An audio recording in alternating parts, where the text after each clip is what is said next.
Greetings. My name is Michelle Elliot, and as a member of the Etowah Valley Historical Society, it is my honor to be interviewing one of the board members of EVHS. We are in the home of Miss Mina Harper, and this is today, November the 5th, 2021, in Cartersville, Georgia, and we are doing this as a project, part of the Oral History Committee project, and of course, she is also chairperson of the African American History Initiative.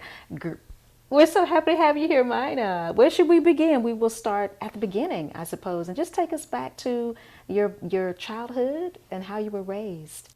Hi, Michelle. Hello, how are you? Oh, I'm very well, thank you. I want to begin by thanking you, Michelle. You have been an integral part and an important part of the African American History Initiative, and you and I have worked together and had such a good relationship that I appreciate your doing this interview. It could have been a number of people, but you're my favorite. Oh, thank you for sharing this time with us Yes. and doing this interview. Should we start? Let's go back. Let's go back to the beginning and let's find out a little bit more about you and where you grew up, your upbringing. What was that like? Okay. Well, this interview today is going to look back at the last 50 years of arts development in Cartersville. And I am grateful for the opportunity to have been a part of that. So if you want to start with my birth, well, I was born in Cleveland County, Alabama, November 30th, 1941, 10 days before the bombing of Pearl Harbor. So I was born on my grandfather's farm in a farmhouse. My father and mother lived in one of my grandfather's renter houses, and my uncle and his family lived in another renter house, and there was a third renter house. So we were one big happy family there with my grandparents. I was telling you before that at that time, unless you lived near a hospital, babies were born at home. So for us to find a hospital would be to go all the way to Anniston to the west and all the way to Carrollton to the east. So that was too far. There were no hospitals nearby. What? So you were born at home? I was born at home. My mother was accompanied by Dr. Smith, and I guess my father went to get him. My mother had baked 4 dozen tea cakes that day, so he spent the night eating tea cakes and drinking black coffee, and when I came, he held me up with no scales. He said, "Oh, 6.5 pounds." So that's what I think it was. So we lived there until it was time for me to go to school. I was age 5, and being with a late birthday, I got to enter school at age 5. So we moved into Bowden, Georgia, and I came up through the Bowden schools, graduated from Bowden High School, and just had a wonderful school experience. After that, I went to West Georgia College. In Carrollton, Georgia. In Carrollton. I drove to Carrollton. I had been driving since I was 12 with no license. I drove around town, probably starting at 14 or 15. The police saw me. They never said anything, did anything. But Daddy didn't want me to get out on the highway driving to Carrollton, to West Georgia College, without a driver's license. And he said, "You're going to have a license." So I got one. And I went to West Georgia for a while, and then on to the University of Georgia. And that was, at the time, the experience of a lifetime, because I was studying art, a dream come true. From the time I was in first grade, I was doing art. And all the way through elementary and high school, it was bulletin boards and posters and drawing for the teacher on the board, and my cousins brought their projects to me for me to draw for them. So once I got to the University of Georgia, it was total immersion. Fabulous teachers, good library, art classes. I worked from dawn to dusk. I mean, late into the night, really. It was so exciting. At times I couldn't even speak for the art ideas coming to mind. And I would jump up in the middle of the night and write down my ideas, because they can go away. You forget those ideas. That's right. But then come day, you pick out what are your best ideas to try to carry through with that. So after college, I married Ron Davis, whom I met in college. He was reared in Cartersville, and we lived in Atlanta. He was associated with a law firm there. I graduated with a degree in drawing and painting, which qualified me for nothing as far as earning a living. Right. So I found a job. With a fantastic art degree, yeah. It's a wonderful art degree. It was a good decision to get a degree in drawing and painting. It's always been a solace for me.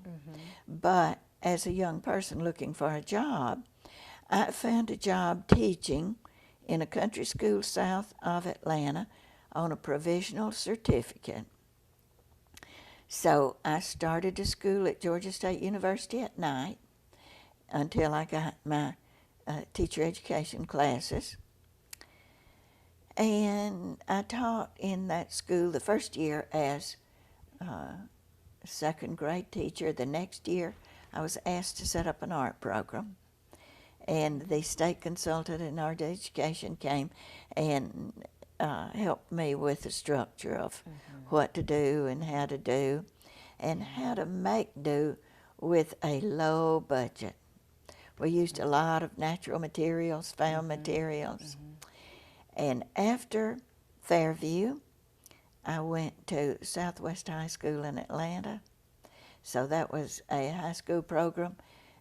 There was a curriculum director, a curriculum already worked out, a curriculum guide. So lesson planning was easy in the Atlanta City system because I looked at the guide and followed the guide and created lessons in techniques for a 2 or 3 week period. And so every day sort of fell into place. Those were excellent students. So I had a really good experience there. But how tough was the climate? Because like what year was that? I mean, you're in a culture and a climate when in America during that time were people like into art? And in Atlanta, the climate was better. But once I moved to Cartersville, we moved to Cartersville. See, I was 4 years in Atlanta, and then we moved to Cartersville.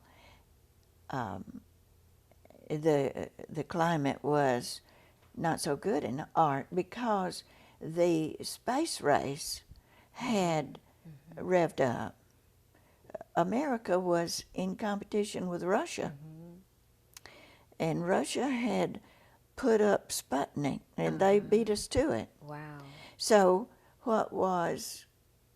That meant you had more math and science classes. Absolutely. They felt like, the public supported math and science. It's too frivolous. We need to focus on math and science right now. That's correct. So yeah. it was a selling job to the public, even to members of the school administration. But once you asked me, how did I get to Cartersville? Why did I come to Cartersville? Actually, the school program in Cartersville was set up by Sue Fagan. She is now Sue Jackson.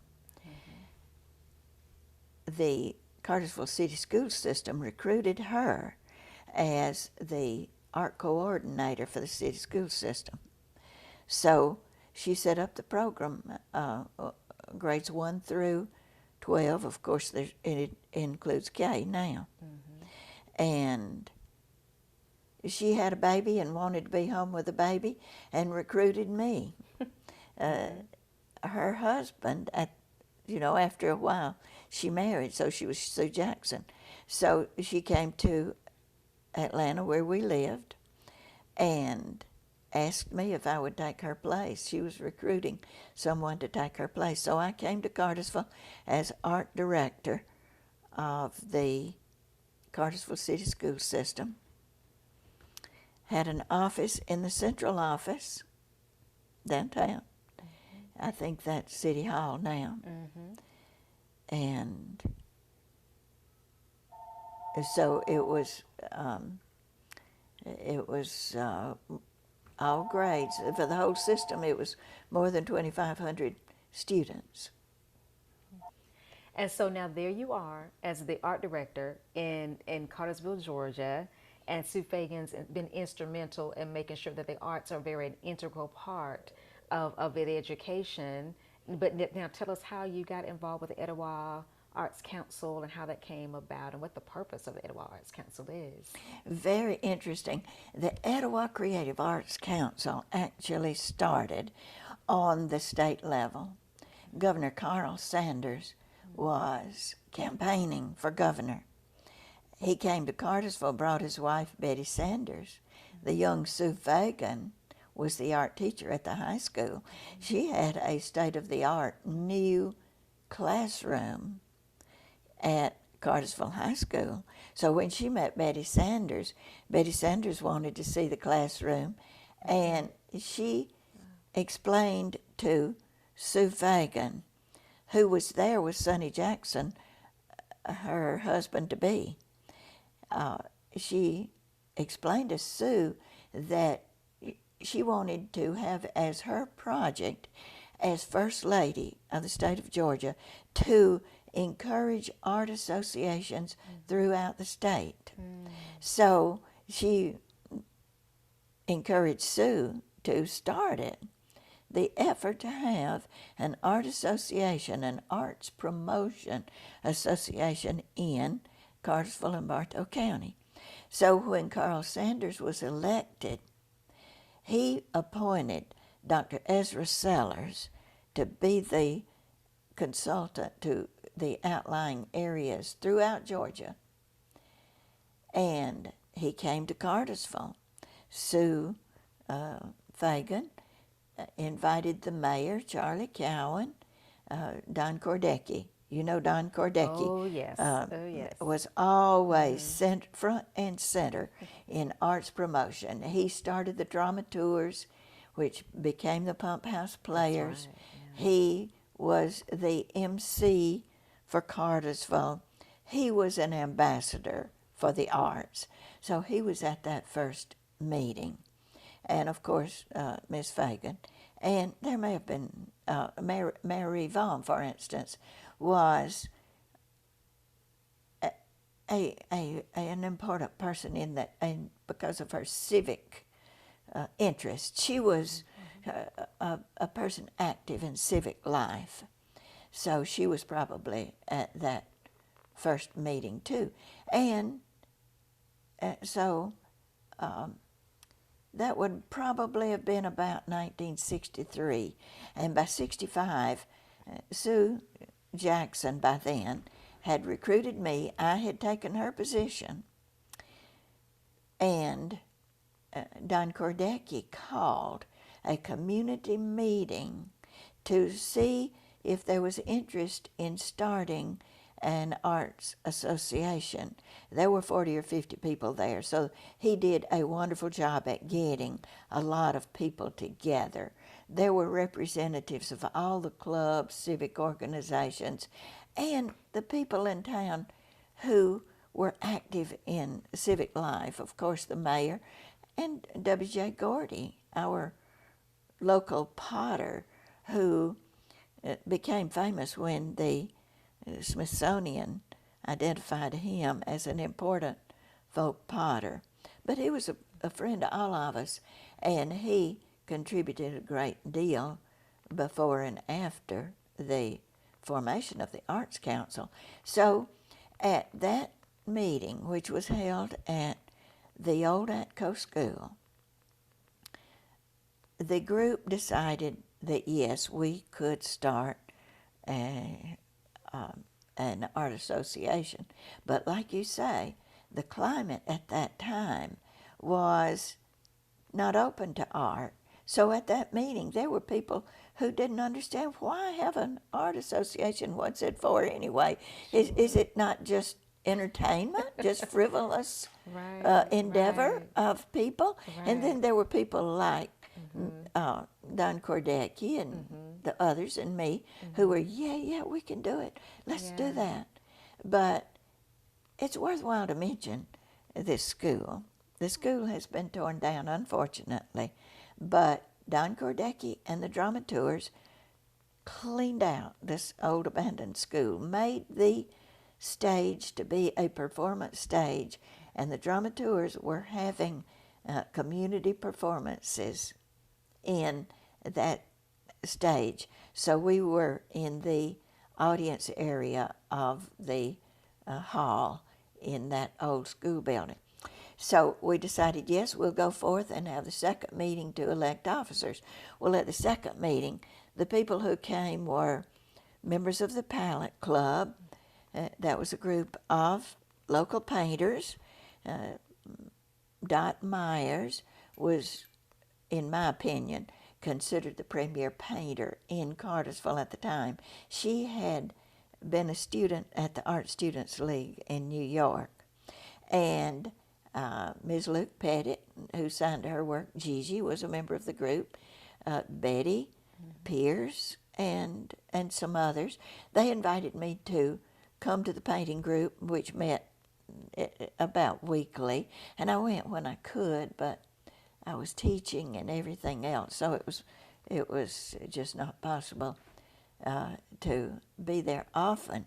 But Don Cordecki was elected the first president, and we don't have records for the second president, but I have a list of some significant presidents. There were, the Arts Council, the Etowah Creative Arts Council, lasted for about 33 years. And during that time, we had close to 300 art exhibits and many other activities. I'll go over these activities for you, and I'll mention some of those. Because it's amazing that you all pull together like the visual artists, plus the performing artists, like the actors, dancers, singers, plus the civic and community leaders. And that's a very good point, because the group decided that this would be an umbrella organization. Since most of the members were visual artists, were even painters, that it would be not just promoting the local painters or bringing in famous paintings, but it would be promoting all the arts. So we did activities in all the arts, and I'll go over that for you. But that was the idea from the very beginning, was to support drama, crafts, architecture, sculpture. You put the art in Bartow County. That's I think correct. you did. And tell us about some of those famous exhibits and Okay, shows. I will. Yeah, absolutely. And I wanted to mention also that in 2017, I met a young woman, and she said, "Oh, Cartersville has always supported the arts." I said, "When were you born?" And she said 1966.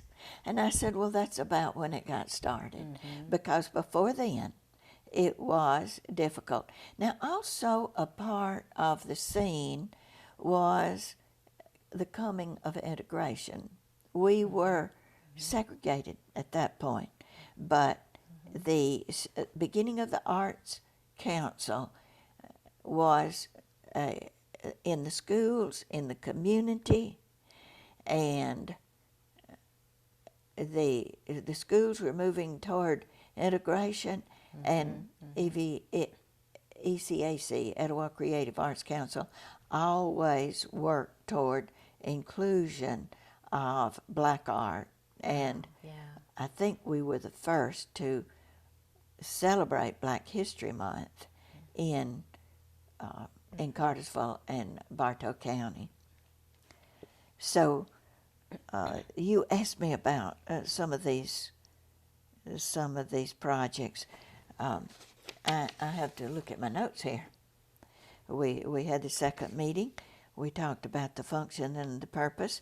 The outstanding presidents that I remember, this is just some of them: Jimmy Hagler, Edna Bacon, Joe Basilmans, Mary Vaughn, Mina Harper, C.B. Hatch, Bonnie Floyd, June Hudson, and Noel Perro. Now, Sue Jackson is not in that list. She may have been in there, but she was major in the organization of the Etowah Creative Arts Council, in serving on committees, and she was major on the state level because she was very active until she was elected to the state level, which took her away. And it was to our advantage that even in her absence here, it was to our advantage because she always stood up for the local arts organizations. She was elected to the Georgia Council for the Arts. And the Georgia Council leaned toward giving grant money to the Atlanta Symphony, the High Museum, and the Marietta Ballet, or Georgia Craftsman, the large, prestigious organizations, whereas Etowah Creative Arts Council was local, beginning, all volunteers, struggling, and she stood up for this local effort, and she stood up for education, for money to go into these local associations to be used for education.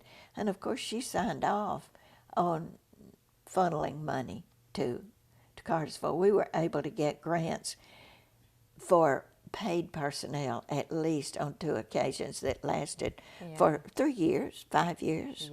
So that was very fortunate. And then also she was instrumental in the carriage house. We signed a lease to be able to use the carriage house for, which is at Roselawn. At Roselawn. So she's played a tremendous part. Now, during the tenure of Mary Vaughn, we got the 501c3 status, so that made it much easier to ask for money. The industry was much more interested in helping us. Now, when we opened the Etowah Arts Gallery, it was totally professional. We had a consultant who helped us design the carpet walls, and I think it's the same now, even though it's the downtown gallery, a part of the Booth Museum. I think it's basically the same as it was when we first set it up. But the gallery had 2 main galleries plus a kitchen and bathroom facilities, and I think we even had a storage room in the back for those exhibits coming in and unloaded. There was a place for them. But there were 2 main exhibit areas. The one in front was for rotating exhibits, and the right behind that was the members' local art. And of those local artists, they're too numerous to list, but there were 40 to 50, it depended on any given time. And at Christmas, the gallery artists had an extravaganza and sold a lot of work at Christmas time. Now, in the front of the gallery, the rotating exhibits were exhibits that we got from High Museum, Atlanta Galleries, through the Atlanta consulates, the German consulate, the Mexican consulate, Panamanian. Because we heard that those exhibits and shows brought in, some of those other cultures and ethnicities, and so you guys That's were great and correct. instrumental in bringing in some of the Asian and Hispanic, Asian Mexican, and African. and Mexican, Hispanic. And that's too. Is correct. that correct? Yes. Absolutely, Wow. yes. You and I have talked about Dr. Susie Wheeler, and I want everybody to know that Michelle wrote and played Dr. Susie in Reflection of Africa 2021, an online program to celebrate Black History Month. But Michelle's performance actually brought me to tears. It was like going to an art exhibit and seeing powerful art, or seeing or music that touches your heart, and your dramatic performance of Dr. Susie Wheeler touched my heart. Oh, I appreciate that. Right. So when we were doing the gallery, Dr. Susie and I went to Atlanta, and we went into this collector's basement. He lived in Buckhead, and his basement was half filled with, and of course this is a mansion, a huge basement. His basement was half African art and half Asian art. So Dr. Susie and I just picked out everything we wanted. There were a lot of masks and sculptures, and when we had that opening exhibit, we had a baritone to sing. And of course, we always had receptions with our exhibit openings. Oh, yes. Because the food, you experienced the food from these different cultures and everything. You That's right. During an opening, you would try to gear the food to reflect the exhibit itself. And we were young and good cooks. And that's part of your expertise, Mina. So most people don't know that you're a great cook. They don't know. I don't cook as much anymore. And but back then, we watched Julia Child and television programs, and we took a lot of cooking classes. In fact, ECAC sponsored cooking classes. Oh. Yes. Frances Neal had some cooking classes, and she taught several different kinds of cooking, but she taught us the basics of French and Thai and this and that. So there was a lot to the Arts Council. It was so many volunteers. When we had a benefit at Roselawn, it was an international tasting. I remember on my committee, there were 114 on the committee. That is amazing. But of course that was to sell tickets and everything else. But let's get back. We talked about the gallery, the exhibit hall, and the members gallery.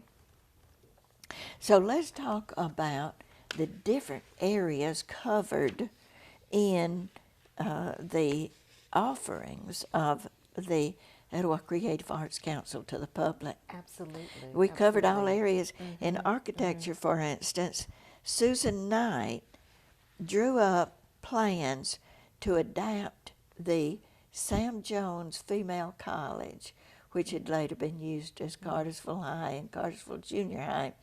It was a beautiful old brick building with a magnificent oak staircase inside. And she had the vision that this would make a wonderful art center unfortunately, because of the art climate of the time, the Yeah. building was torn down. It was considered too expensive. Of course, even the windows were historic Yeah. in that building. I mean, the building was historic. It was beautiful. It was useful, but Yeah, it would cost too much Mm. to renovate it. So that was architecture. And in the crafts, one of the first exhibits we had was held in that ATCO building, and it was a traveling trunk exhibit produced by the Georgia Designer Craftsman. And I was a member of Georgia Designer Craftsman. I even had some of my work exhibited with the Georgia Designer Craftsman in the High Museum of Art. But anyway, we had the trunk show in Cartersville, and they brought beautiful display cases with every kind of craft you can imagine, prize-winning jewelry, pottery. There was a silver tea service made by a professor, an Oriental professor at Georgia State University. In fact, Iris Stein and Mary Vaughn and I visited his home and saw all of his beautiful silver work that he made by hand. So this silver tea service he actually made by hand. And there was weaving. All the crafts were, and that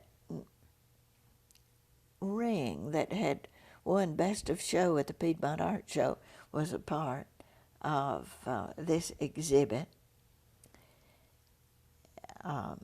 In crafts, we had an exhibit of ancient Peruvian textiles we got from the Smithsonian Museum. We had the African masks. And the biggest blockbuster crafts exhibit that we had was the Bartow County Quilt Show, chaired by Martha Malnix. It was huge because this was maybe the early 80s. Martha had started 10 years earlier, had revived quilting in Bartow County, or I think her classes and her exhibits and her demonstrations at the art shows, the local art shows, had revived quilting. So she had a quilt, a historic quilt dated back to the 1700s, late 1700s, and that quilt was pictured in a book the book was written by Martha and the Atlanta History Center. And it was a project of the Atlanta History Center. Martha was deeply involved with the Atlanta History Center, went down there and quilted in the cabin, the slave cabin, on the property of the Atlanta History Center. So Martha showed the quilt in the Bartow County Quilt Show, and it was also pictured in that book they wrote. I think it's called Georgia Quilts. And in addition to the historic quilts, in the show that Martha curated and chaired was everything anybody in Bartow County was working on that they wanted to bring and show. And there were just many beautiful quilts, and people brought their family quilts too. I took my family quilts. My mother made our family quilts that I remember soon after I was born. I remember playing under the quilt while Mother and her sisters, her two sisters, quilted those quilts. So I have those quilts that were passed down, and I took them to Martha's quilt show. One of our most exciting activities in crafts was wearable art. Artists in Atlanta had designed clothing that was they were works of art. And Ray Thacker, who was always a benefactor always a supporter, who did magnificent catering for our events when it was big enough to hire a caterer. Otherwise, we cooked ourselves, cooked for it. Yeah. But for the fashion show of Wearable Art, he built a runway. It started in one front room of Roselawn, went through the hallway into the living room, and then the ramp went down, and the models exited through the dining room. But Ben Stein was the MC. Ben Stein did fashion shows, and so he narrated the artist's work and explained it, and the models wore the work from, I guess, 7 or 8 different artists. They made work in silk and flimsy cotton. Most of the work seemed to have an oriental look to it. It was elegant and had all the hand detail. Kimonos and things like that from the Asian culture. Yes, okay. Yeah. and beach jackets.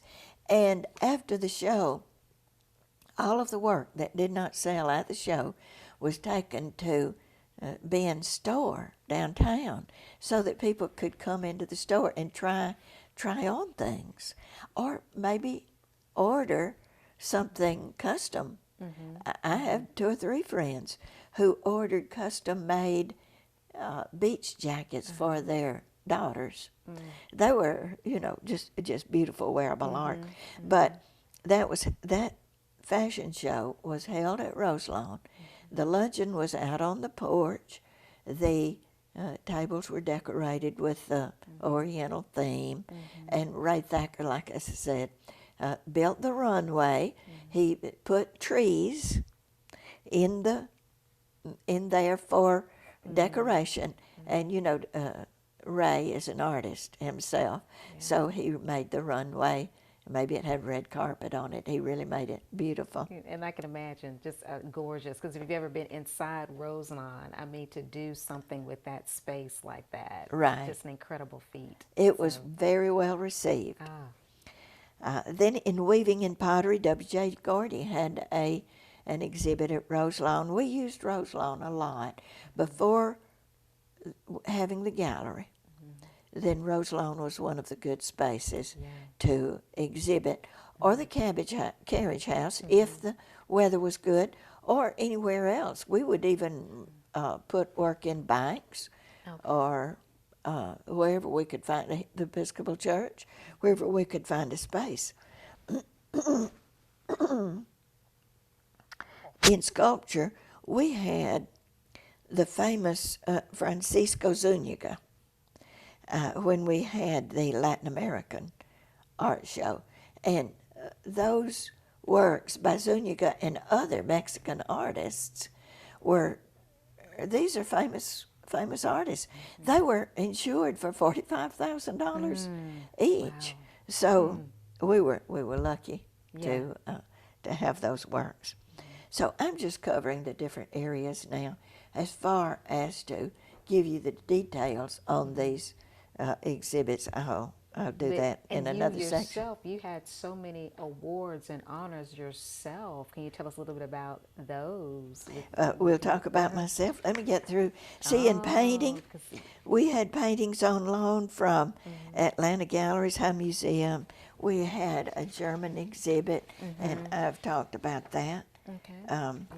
So we had the crafts, the wearable art, the paintings, the sculpture, the architecture, and the sculptures, which are there. One is in front of the Cartersville Library. Oh, there, yes. That is our Cartersville's first public artwork. Was placed in front of the Civic Center. It was purchased by the Cartersville Service League. Yes. So we got the money for that by having another benefit. I'll tell you about it later. I want to talk about blockbuster art shows that were at the gallery like I told you, we had maybe close to 300 different art shows. But the blockbusters in 33 years were the Martha Malnix exhibit, the Latin American Art Show, Okay, and the yes. Minaboni exhibit. The Minaboni exhibit. Yeah, Athos Minaboni was born in Rome, Italy. He married a woman from Rome, Georgia. He lived in the Atlanta area, maybe Marietta, and produced art that made him famous. And what is such an enigma is that this was the historical era of abstract expressionism. His work is just clear, fluid lines of, you could say realistic, but they're so beautiful. He captured the essence of wildlife, mostly birds, and the surrounding area, that the simplicity makes them somewhat abstract. But there was one element I remember that showed his modernism, and I remember one painting of a stork or a crane standing in a swamp in water, and he painted this painting on plywood, and you know plywood has the grain of the wood showing, and he put that stork's leg coming right down in the middle of that wood grain into the murky swampy area underneath, and that wood grain created the ripples in the water around the stork's leg. So by incorporating the design with the materials itself, this is a modernist idea. You think of Frank Lloyd Wright architecture. He made it to blend in with the surrounding, he made a house be a part of nature, be a part of its environment, a part of its setting. And in visual art, we were taught to take the character of the material into consideration in creating a work of art. So Athos Minaboni, even though his work was very different from the work being produced during abstract expressionism, he became a famous artist. After his death, most of his work went to the Callaway Gardens. It is housed at Callaway Gardens.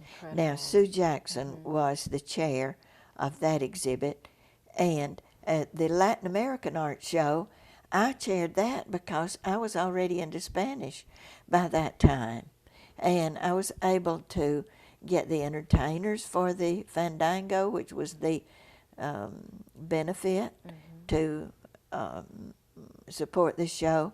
But in the Latin American exhibit, we got work from collectors in Atlanta, and we combined that famous work with 9 Georgia up-and-coming young artists. And one of those up-and-coming young artists is about ready to retire now. He's one of Cartersville's own, since he's worked for so long here, is Jose Santa Maria. Jose was a painter, exhibited in this exhibit, and I was giving him a tour of Cartersville. He said, show me around. I said, I want you to see our new Tellus Science Museum. It was under construction. We couldn't get out of the car. Everything was still under construction. And he was very interested and excited. He said, oh, do they have a director yet? No. And he applied, he got the job, and Jose Santa Maria has been the director of the Tellus Science Museum for all these years, and I think he's about ready to retire. So along with those 9 Georgia artists up and coming, we combined them with works of artists like Rufino Tamayo one of my favorites, very famous artists. And Fernando Botero, he was included. And some of these collectors, like Terry Haas was someone, she actually had a gallery in Mexico City. She was married to Carl Haas, but she was a Mexican woman. She looked much like you, tall, elegant, with her hair up. And I met her on the plane coming back from. Yeah, now tell us about that. I mean, we touched base on because you were teaching art, but then also your Spanish background. You tell us about, you were very fluent I in really Spanish. had two careers. I had art director and art teacher, and then when I started driving my son to Atlanta to a private school, I entered Georgia State University and decided to study Spanish because at the time we were traveling a lot, and I eventually traveled to 7 continents, but during that time it was mostly Latin American countries and Spanish speaking, and I needed to learn to speak Spanish.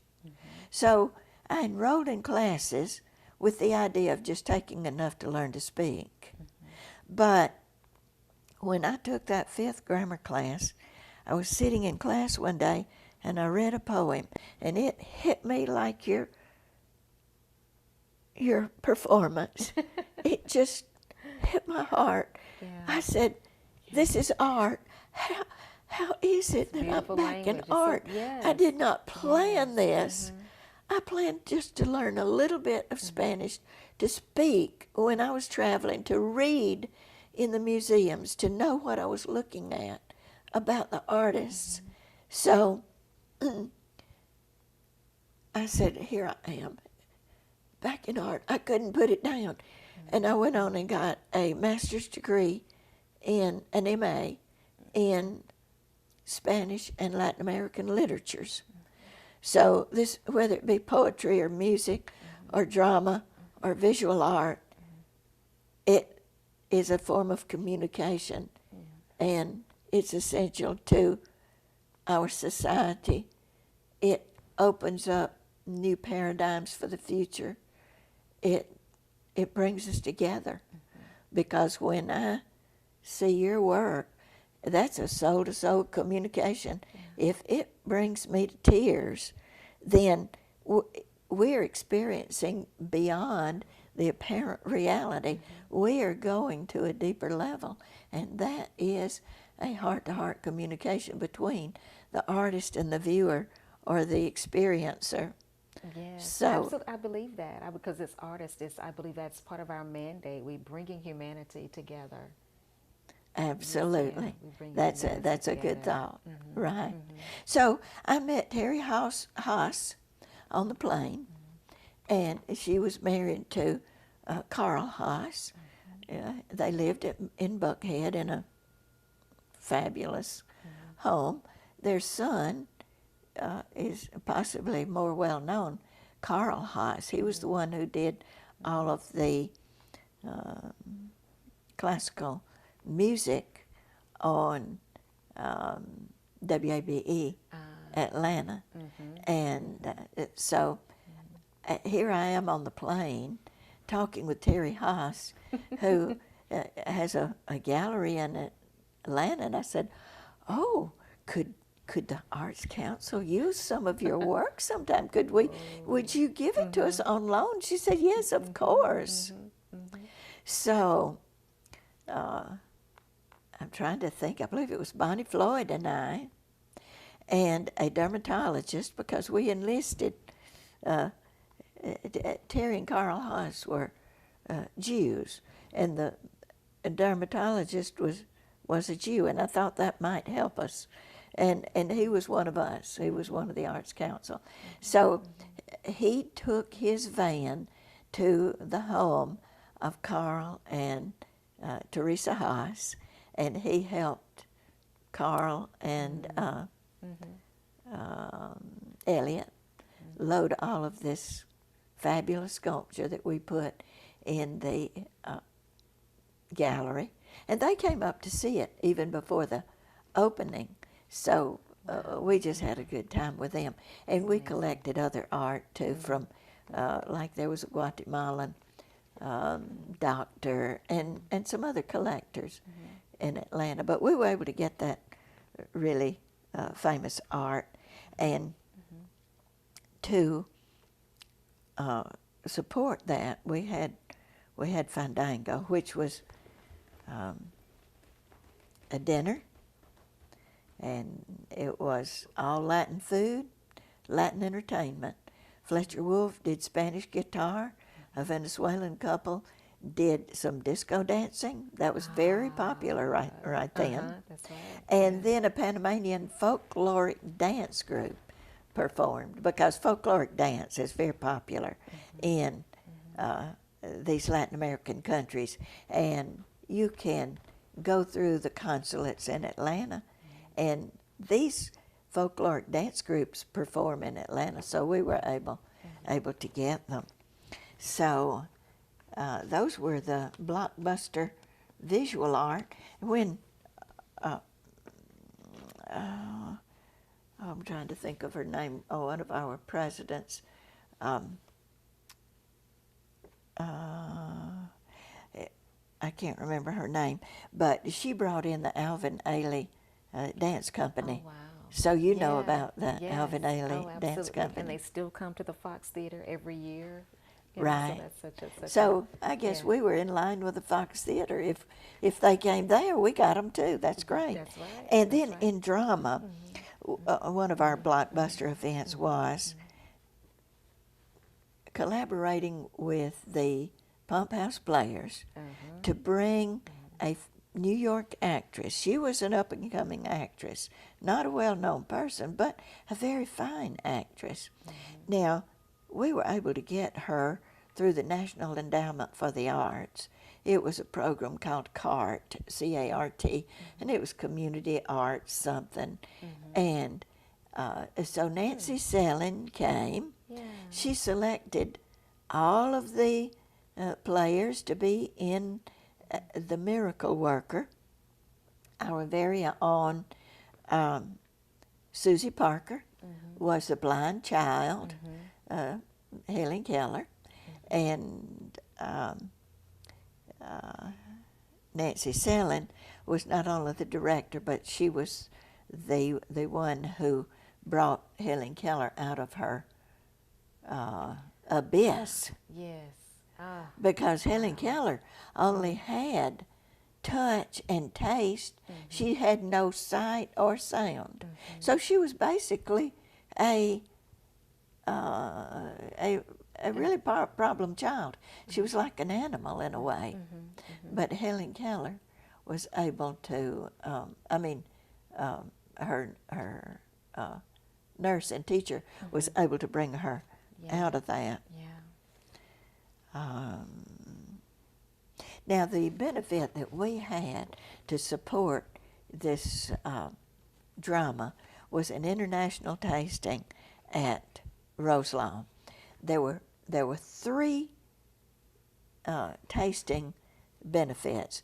It was the one at Roselawn to benefit the drama, and it was the combination of French, Italian, and Southeast Asian. And it was an elegant affair. People came really dressed up. Oh my, and it sounds good. The second benefit we had that was a tasting was at the Civic Center, and it was 5 regions of the U.S. because the U.S. is such a big country. You go from region to region, it's like you're in a different country. You go to Boston, you have Boston baked beans, and Maine, you have lobster. And at the time in Georgia, we had grits, and you weren't even offered hash browns with breakfast in a restaurant. Now it's either, but you drive to Texas, or you get to Mississippi and Louisiana, Cajun food, and Cajun. Texas it's barbecue and hash browns, and you just keep going till there are all these areas of, well, in the Southwest, you have the Indian food that's akin to Mexican, Mexican food. So those were our international.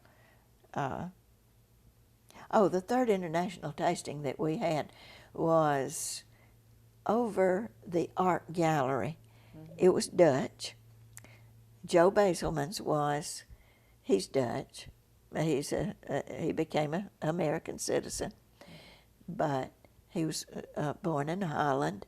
And when you're traveling in Holland and you go to a restaurant, you have what's called the Rijsttafel, and it's a table full of about 9 or 10 dishes, little rice dishes, and sauces to go on the rice.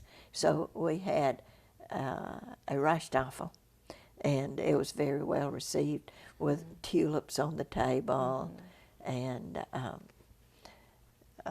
good participation. I mentioned the drama, which was from the National Endowment.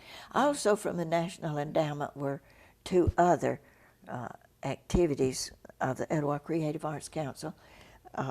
One was a music composer. His name, Mitchell Corn. He was like Nancy Sellen, up-and-coming composer, performer. He was a 12-string classical guitarist as well as Mississippi Delta blues performer. And when he composed, that Mississippi Delta blues really came through. But he was here for 2 weeks.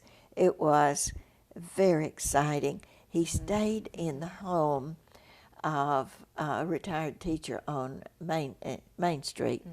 He came to my house for a brunch one morning, and he spent his time going to every area of the county. He met up at Noble Hill, at Summer Hill, with groups of people, maybe in churches, maybe in Taylorsville, maybe at the old school or community centers.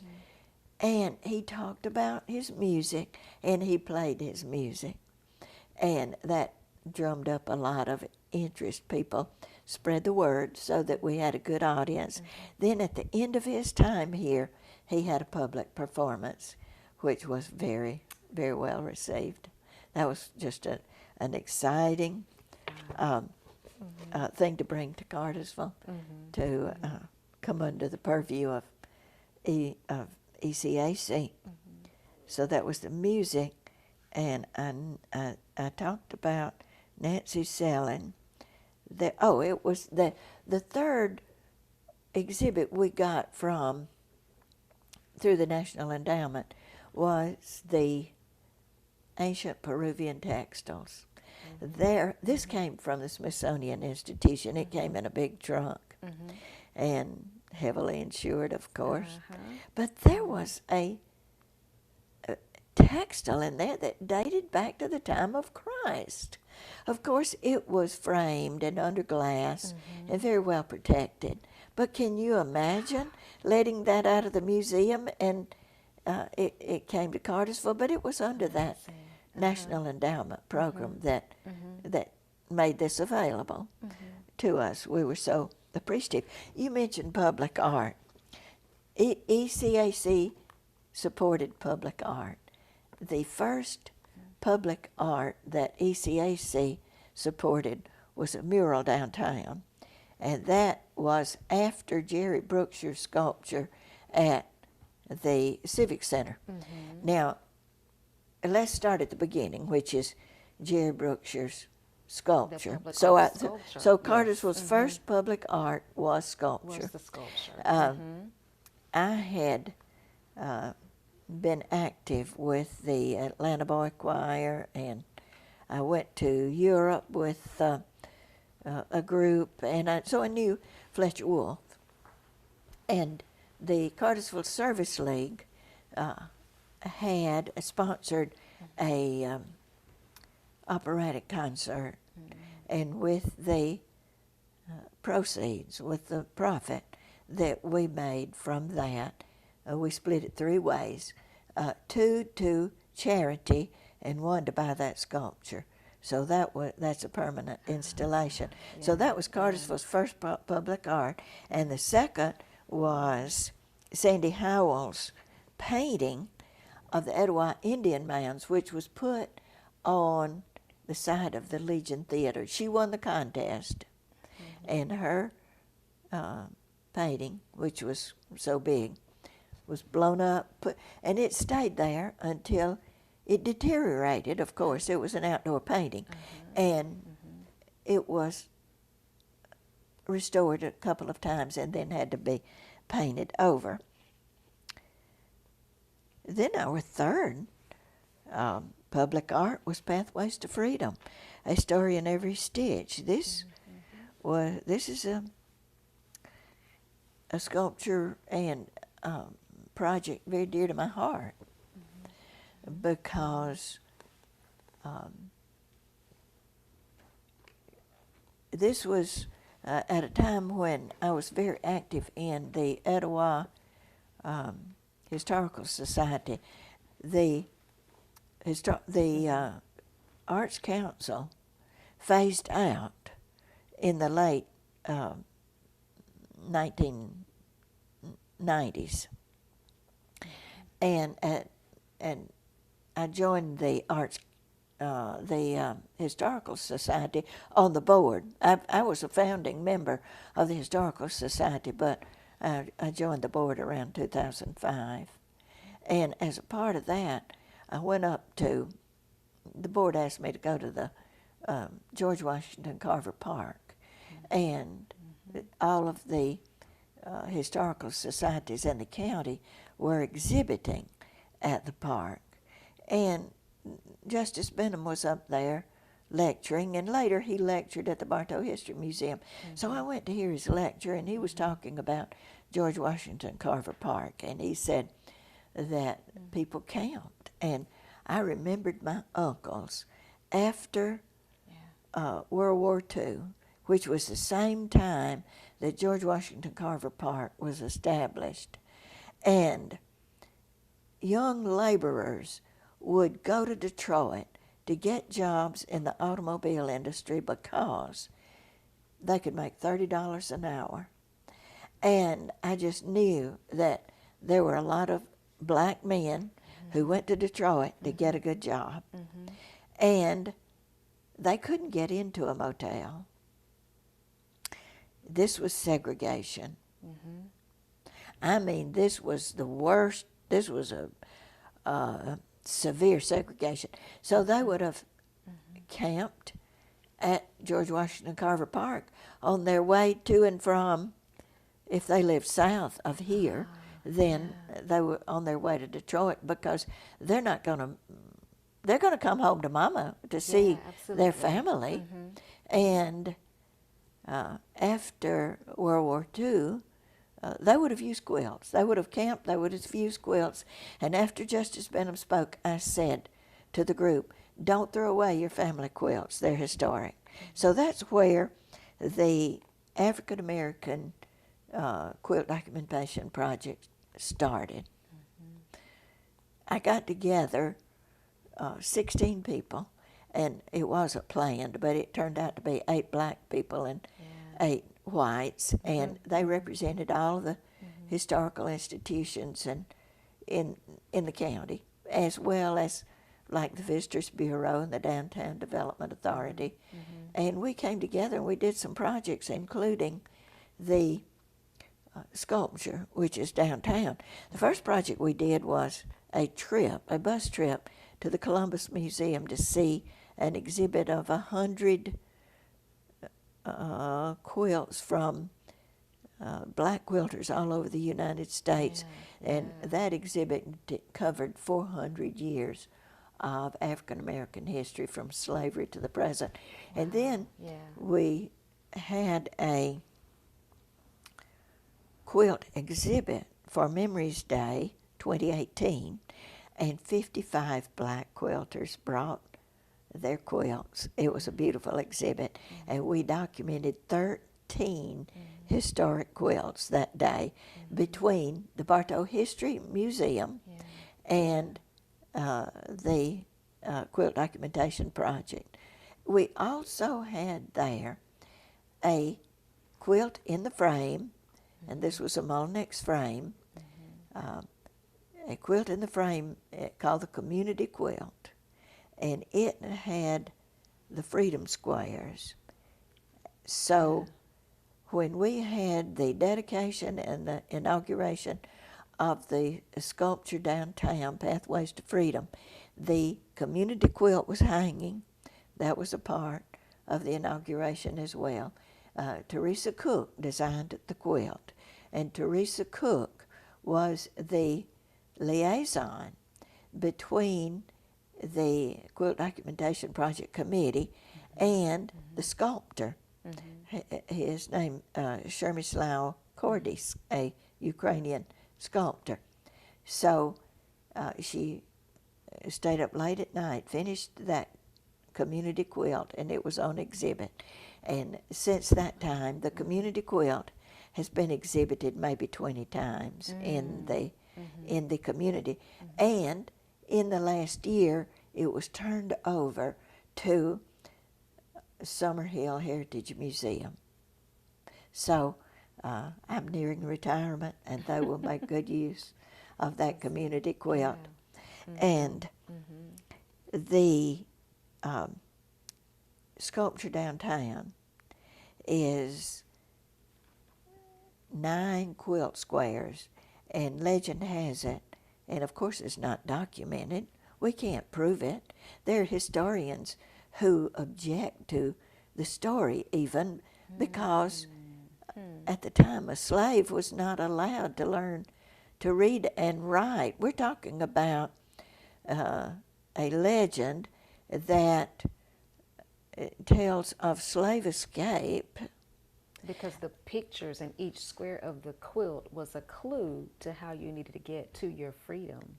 That's it. That's it, right. exactly. Yeah. Each square had a code meaning. It's coded. Yeah, absolutely. And when you hung out, when a slave hung out a log cabin quilt to air for the escapee passing, he sees this log cabin. He knows he can stay there for the night. They will hide him out. Or if he sees a bear claw, everything has meaning. Like my mother used that churn dash pattern, which to the slave they didn't call it churn dash, they called it monkey wrench. And when that pattern was put out, it was to say, see the slaves couldn't talk with each other. I mean, they were censored. And if someone saw slaves talking, it was like, what you talking about? That's right. And so they, if a monkey wrench was hung out, that says we've got the wagon ready, or we've got the plans ready. Collect your goods, whatever you can carry. Well, if a slave escaped, if he were able to find a knife, of course he wasn't able to own a knife, but if he managed to get a knife or a knapsack or whatever he could gather together as provisions. That monkey wrench meant gather your provisions. So anyway, all of these quilt squares had code meaning to those who had attributed code meanings to them. And when I was doing the research to try to verify that this legend had some validity in it, I went back to African art, and that's what solidified my comprehension, was looking at African art and how, and the attitude behind it. It's all symbolic. It would have been so natural for a slave to look at these quilt symbols and attribute meaning to them. And again, visual art taking precedence when you couldn't even read and write, but it was a visual picture that let you Exactly. know what you needed to do. Absolutely. Yeah. So it seemed to me like the most natural thing to do. That validated it to me more than any documentation, because any slave who managed to learn to read and write, if he wrote anything and it was discovered, he was out of here. Yeah. Yeah. He could not use his skills. So That's right. we put the sculpture there, and we had the music with that's the public art. And the Community Quilt, the Pathways to Freedom sculpture is a part of the art walk. There are 3 sculptures there. That project was handled by Barry Henderson, a sculptor himself. He secured Shermislau Cordis for us, and he was working for the Downtown Development Authority. Then later came the bench by the side of the road. That is a tribute to Toni Morrison, and Alexis Callahan of the Etowah Bush School coordinated that.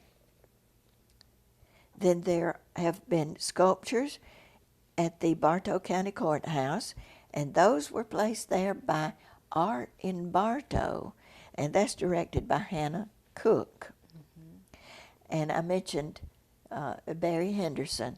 The last public sculpture is a very beautiful Etowah Indian.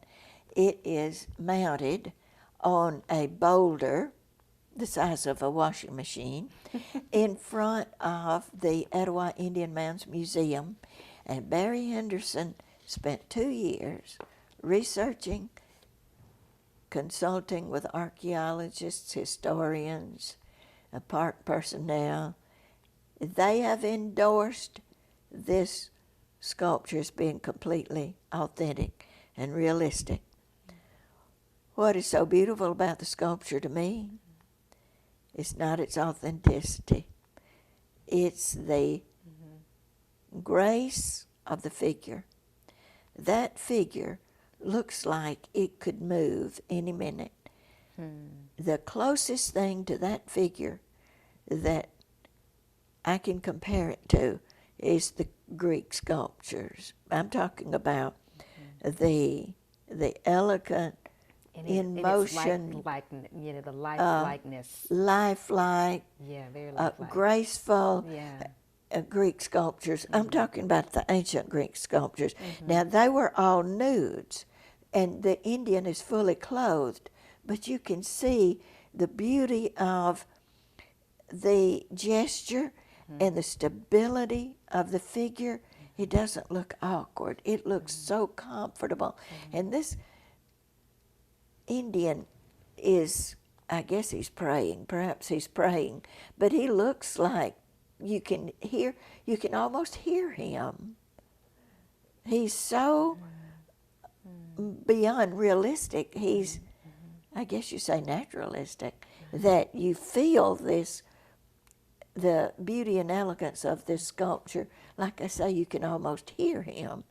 I went to an exhibit at Kennesaw State one time, and there was a lot of musical scores in the artwork itself. They were collages, and when I went around that exhibit, it was so beautiful I could hear the music. I mean, it was in my mind, it was imagined, but now, as far as imaginary and spiritual, I might reveal something about that Pathways to Freedom sculpture. A week before it was unveiled, it was being installed, I left the Bartow History Museum and was driving up Cherokee when I saw that sculpture. It was dear to my heart. I parked, and I was already arthritic at that point. Instead of getting tired going uphill, I got lighter and lighter, more and more energetic. I came up to Barry Henderson. He said, "What do you think, Mina?"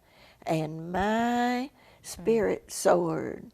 It was everywhere. It was beyond me. Yeah. So we were scheduled to have a meeting of the committee. And that night, I made the refreshments. I photocopied the agenda. Everything was ready. I wanted to be in bed by 12 midnight. I was ready. I went to bed. Couldn't sleep.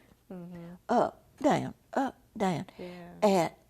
At, maybe 2 or 3, 4, I sat on the edge of the bed. And I said, I just don't understand why I can't sleep. I'm not anxious. I'm happy. I'm content. And all of a sudden, I realized those slaves are keeping me awake. Those slaves want me to know that they acknowledge the sculpture. And for 3 days, I could see those slaves dancing around that sculpture. And I just had thought that it was a part of my imagination. And then I realized it is not my imagination. It is a vision. I saw real people who had lived here, real people who knew what was going on. Yeah. And when I prayed, I said to the slaves, I said, "Now you don't have to sleep, but I have to sleep. I thank you for keeping me awake." And I said, "Let me get some sleep." So I don't even remember my head touching the pillow. And I woke up right at the clock, just as the clock alarmed. I was completely rested. I went into the meeting dancing, and I could still see those. That vision stayed with me for about 3 days. And then after 3 days, I just took it for granted while it was there. When it was gone, I couldn't bring it up. I thought, it wasn't my imagination. It was real. And so I went into the meeting, and everybody was present. It was really, really wonderful. And then we had the unveiling. And the unveiling was well attended. The program was similar. It was spiritual. I could feel a oneness in that group. I looked over the audience, and you could feel that oneness in the group. So the unveiling was a truly wonderful experience. And that gets us through all of the public art. Now, on lectures and classes, I mentioned Susan Knight, who gave the lecture on the architectural plan to turn the Sam Jones Female College into an art center. Dr. Lewis Larson, state archaeologist, lectured on the artifacts at Etowah. A lot of college professors lectured. Martha Malnix taught classes. We had watercolor classes, photography classes, children's classes, drawings classes. As far as events, we had a yearly arts festival. The first arts festival was downtown in a parking lot, and we had one every year. We started having it at Roselawn, and the county took it over. They offered to provide a paid director of the Roselawn Arts exhibit, and that relieved us of that tremendous burden of doing all of that work. So the yearly arts festival was a yearly event. We had exhibit openings and receptions and performances in theater, music, and dance. We had an annual meeting and awards a banquet. We had benefits. We had a luau at Roselawn that the dancers for that luau were taught by Jean Moran, a former Las Vegas exotic dancer. And I told you about Fandango and the Latin entertainment there. We had fundraising. Bud Shaw suggested that we get Pete Gray of Chemical Products to sponsor a wine and cheese at the country club. So he invited industry leaders. They pledged. We got more money in one night than we did in 2 or 3 money-making projects. And we had corporate sponsors and purchase awards. We had a permanent collection. Very proud of the permanent collection. Artists donated to this. Industries made purchases and donated it to the permanent collection. There were scholarships. And then we had newspaper articles. I did most of those to articulate the value of the experience to the public, because it was a big education project to bring the art to the public and to give them the opportunity to experience it. But we also had to articulate the value of art for society. So I coordinated a series of 6 articles on what is art, and I asked people out in different areas. The first person I asked was Simon Gold, who was an industry leader, very involved with the High Museum, but he had an office in Cartersville, and he encouraged the industry to donate to the Arts Council. There is in the High Museum of Art the Gold Room, so that's in honor of him and his family. And I finished the series by making my own. Wonderful, wonderful. So we come to the end of the Etowah Creative Arts Council. You ask, how did it end? Well, it was a matter of evolution. The Booth Museum was very active. They needed the gallery space. So it made a good situation better for the Arts Council to just transition into everything else. Now we have the Cultural Arts Alliance, on which you are a board member. Yes, yes, I am. And as you say, when you mentioned the grant money, it's I'm very privileged to be a part of the Cultural Arts Alliance, because that's what we do. We have our grant review meetings, so our different arts organizations, from the Pump House Players, the theater, and even the Pump House Players, the improv group, with the Pump House Players now, they do a 4th Friday of the month improv show.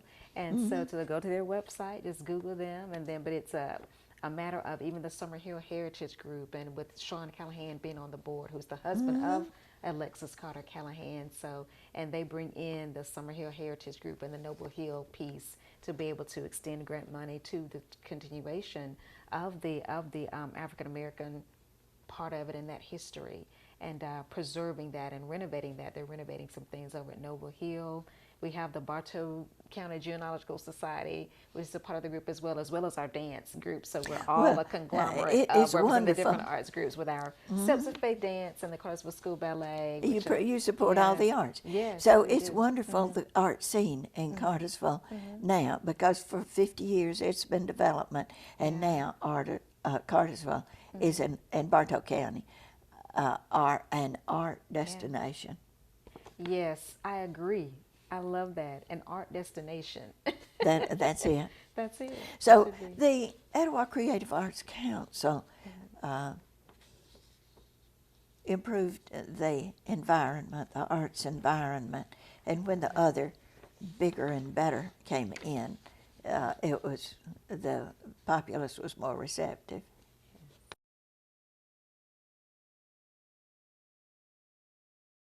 I graduated from the University of Georgia with a degree in drawing and painting. That was an MFA. And 2 weeks after graduation, Ron Davis and I married.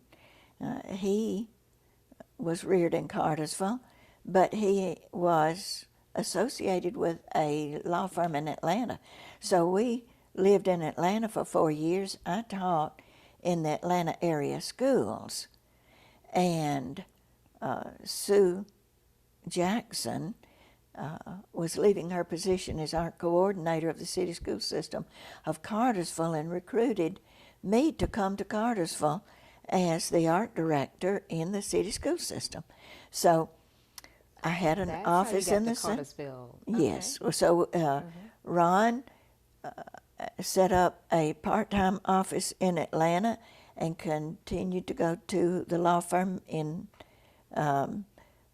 he set up a part-time office in Cartersville, but continued to drive to Atlanta for a few years, and then he moved completely.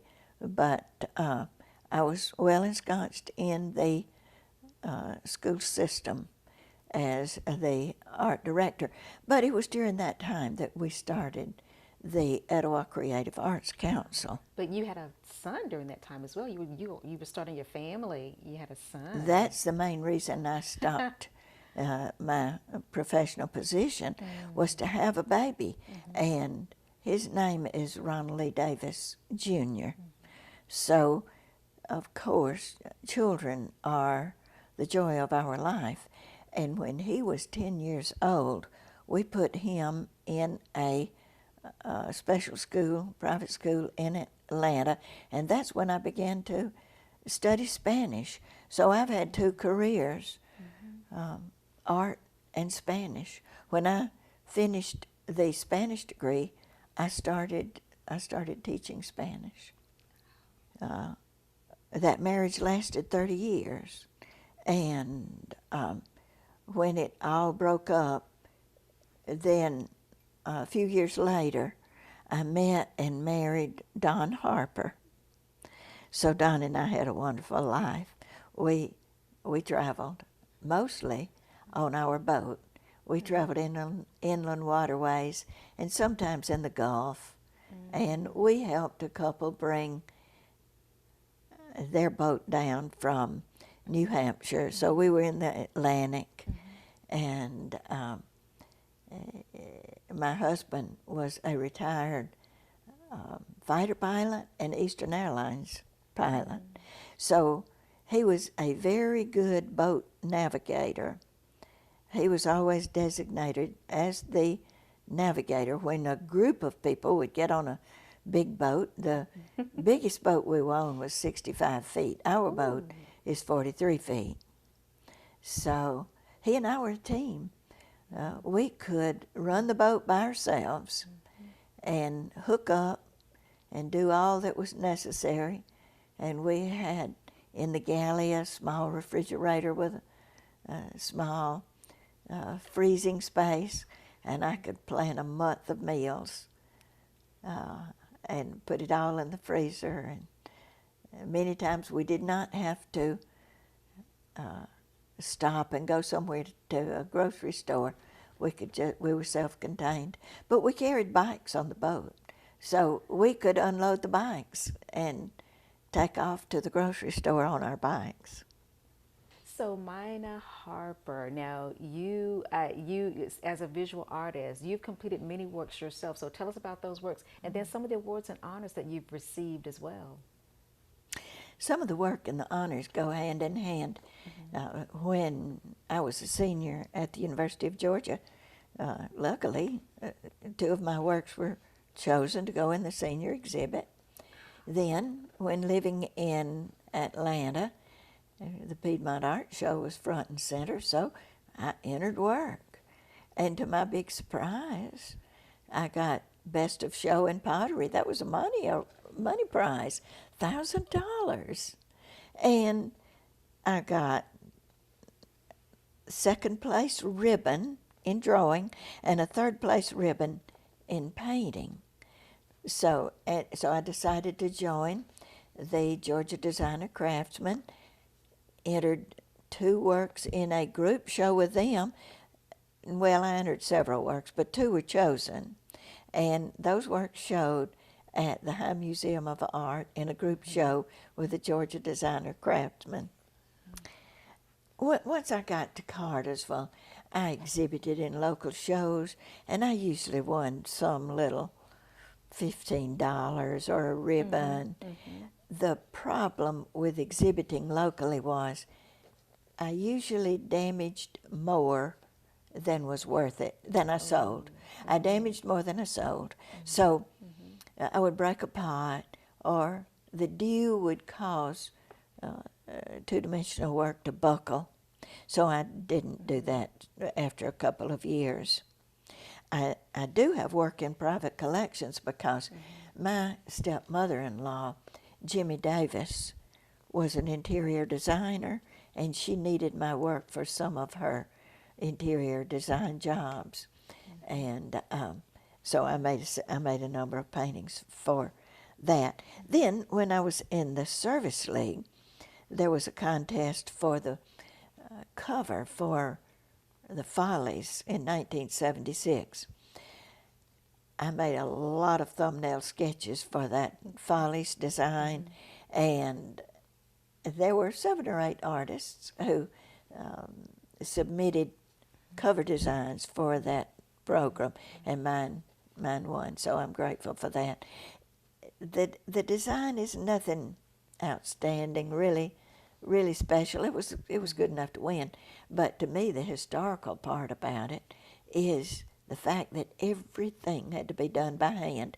You could produce that design in 30 minutes on the computer now, and you wouldn't have to be so careful in handling the materials. But I used scissors and ink and had to do every little thing by hand. Also, when the Etowah Indian Mounds collaborated with ECAC, I made note cards, and those note cards are they're a drawing of a shell gorget at the Indian Mounds.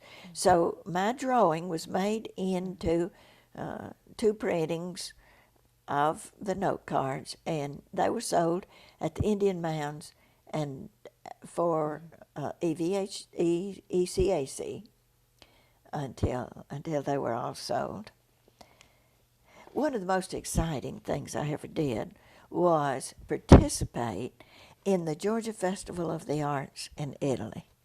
I was one of 9 artists chosen to represent Georgia in a cultural program. Then we went to Italy as members of a larger group. The group included the Atlanta Boy Choir, the Atlanta Chamber Opera Society, the Albany State Jazz Quartet, 4 black jazz musicians, professors, the Marietta Ballet, which is now the Georgia Ballet, and the visual artists. I was one of the visual artists. So we traveled for 34 days throughout Italy, and we stayed in hotels, sometimes up in the mountains or in a city, and the artists would draw during the day or paint and exhibit their work at night. So, because at night we had concerts, so we attended all these many concerts. Can you imagine 34 days of concerts every night? Yeah. Sometimes So we you're would have up all 2 night and then concerts up all a day. Just experiencing we would everything. draw all day, we would exhibit, and then see the concert, go out to eat, and experience the culture, Yes, and then it's come the back, culture. and for half the night we had to mat our work so that it could be hung publicly. And I have a couple of works from that will be shown. Now, in community service, I have received a few awards. I was I was a nominee for Woman of the Year in 1971, and this is for civic work, everything done in town.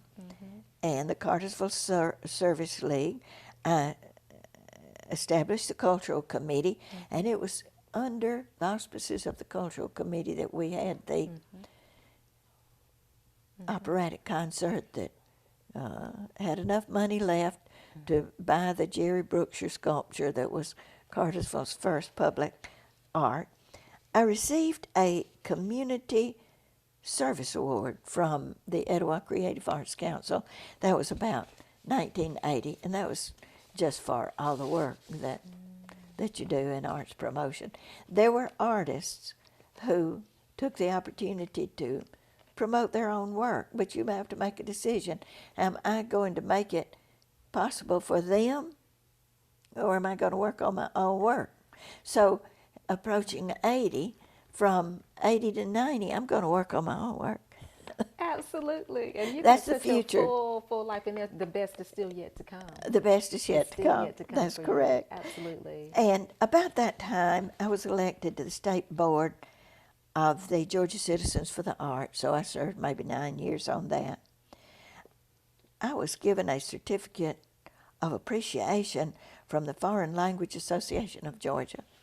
That was because I took elementary students from Cloverleaf Elementary School to state competition speaking Spanish.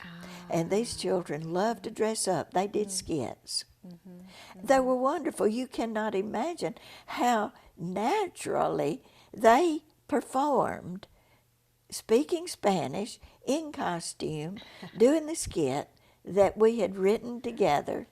And I'm sure they got ribbons. I don't know if they did. I mean, they did so well, they must have gotten See, ribbons. I wish you'd been there when I was there. That was my elementary school. Yes, And you we would had have a learned wonderful- Spanish then. Yeah, absolutely. We And- had a wonderful Spanish, but I was in the chorus and drama then. And so we Right. did some wonderful things. Very good. And as far as my church work, I did everything everybody does as chair committees and the women's coordinating team, and mostly working with flowers and doing a lot of cooking and setting up for dinners. But probably the one thing that I'm most proud of, or grateful for the opportunity, was the Chick-Fil-A Ministry. Having studied Spanish, a friend who was working at Chick-fil-A, an illegal Mexican, told me, we're throwing away this good food. And I said, well, let's see what we can do. So we set up a committee at First Presbyterian Church, and now somebody picks up the leftovers at Chick-fil-A each day. I pick mine up on Tuesday and take to the battered women's shelter. But these leftovers are taken to shelters around town. Probably the best award I ever got was the Don Cordecki Award, because it's from Bartow County. Those other awards are within the organization. Yeah. But the Don Cordecki Award was awarded at Roselawn Arts Festival. Somebody gets it every year. Ray Thacker got it one year and so it was my turn, apparently, for lifetime of contribution in the arts.